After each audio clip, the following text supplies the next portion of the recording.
उत्तराखंड में त्रिस्तरीय पंचायत चुनाव का काउंटडाउन कल पहले चरण के लिए मतदान होगा और पोलिंग पार्टियां मतदान स्थलों के लिए रवाना हो गई हैं। 28 जुलाई को दूसरे चरण का मतदान होगा। 31 जुलाई को मतगणना होगी, नतीजे सामने आ जाएंगे। कल जो है पहले चरण का मतदान होना है और तैयारियां जो है पूरी कर ली गई है। पंचायत चुनाव का काउंटडाउन अब शुरू हो गया है। पोलिंग पार्टियां मतदान स्थलों के लिए रवाना हो गई है।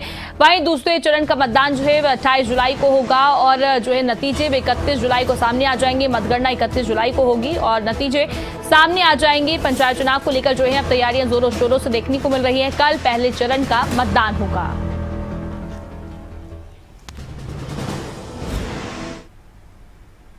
सितारगंज ब्लॉक की कुल 237 मतदान पार्टियां सितारगंज मंडी परिसर से मतदान स्थलों के लिए रवाना हो गई हैं और इस अवसर पर जिलाधिकारी, जिला निर्वाचन अधिकारी नितिन सिंह भदौरिया और वरिष्ठ पुलिस अधीक्षक मणिकांत मिश्रा ने मतदान पार्टियों की रवानगी और स्ट्रांग रूम का निरीक्षण किया है। इसके बाद जिला उप निर्वाचन अधिकारी पंकज उपाध्यक्ष, स्थानीय निर्वाचन अधिकारी एसडीएम रविंद्र जुवाठा, पुलिस क्षेत्राधिकारी महेंद्र सिंह धोनी से भी स्ट्रांग रूम का निरीक्षण किया और पुलिस क्षेत्राधिकारी जो है भूपेंद्र सिंह धोनी ने सुरक्षा व्यवस्थाओं को लेकर निरीक्षण भी किया।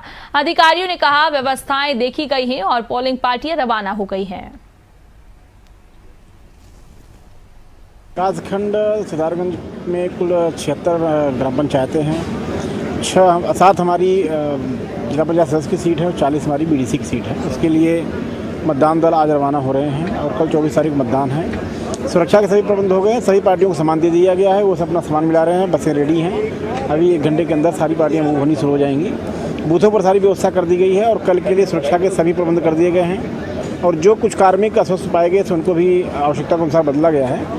तो सभी तैयारियां पूरी कर ली गई हैं और मतदाताओं से मेरी अपील है कि स्वतंत्र होकर, निर्भीक होकर मतदान करेंगे और यदि कहीं पर कोई समस्या भी आती है तो उसके लिए हमारे सेक्टर मजिस्ट्रेट, जोनल मजिस्ट्रेट तैनात हैं।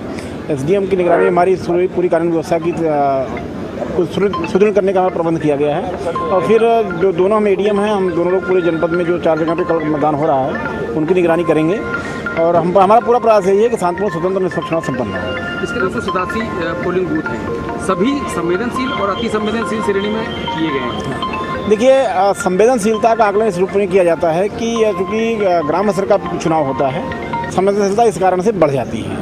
4 प्रत्याशियों के लिए मतदान होना है। ग्राम पंचायत के जो सदस्य हैं, ग्राम पंचायत के प्रधान हैं, बीडीसी मेंबर हैं, जिला पंचायत, तो ये थोड़ी लंबी प्रक्रिया हो जाती है कि एक ही वोटर को 4 मतपत्र दिए जाते हैं, 4 लोगों को वोट देना होता है। तो संवेदनशीलता चूँकि बढ़ जाती है, इसको ध्यान रखते हुए संवेदनशील बूथों का चयन किया है। देखिए, वो जो भी चुनाव की व्यवस्था होती है, हर पोलिंग बूथ के हिसाब से ड्यूटियां लगी हुई हैं। पर्याप्त पुलिस फोर्स है। बूथ की संवेदनशीलता को देखते हुए फोर्स लगाया गया है। बस कुछ ही देर में यहाँ से अभी पोलिंग पार्टी रवाना होगी। एसडीएम साहब और हमने अभी राउंड मारा है, वार्ता करी है और कल चुनाव होगा। जैसा कि अभी आपने बताया, कल चुनाव प्रचार थम गया है तो उसको भी हम लोग लागू करेंगे उस चीज़ को और शांतिपूर्वक चुनाव को जो है संपन्न कराएंगे। सभी अति संवेदनशील और संवेदनशील हैं, उसके लिए कड़ी सुरक्षा व्यवस्था क्या होगी? देखो, वो बनाया जाता है, उसके बाद में इस दौरान जो है उसकी संवेदनशीलता कम करने के लिए पुलिस के द्वारा प्रयास भी किए जाते हैं। उसमें जो है पाबंद मुचलका कराने की कार्रवाई से लेकर के प्रिवेंटिव करने से लेकर या नुक्कड़ सभाएं करना, समझाना मतदाताओं को, वो सारे काम होते हैं। और जो बूथ की संवेदनशीलता रखी गई, अति संवेदनशीलता हो, संवेदनशीलता हो, उसी हिसाब से फोर्स को डिप्यूट किया गया।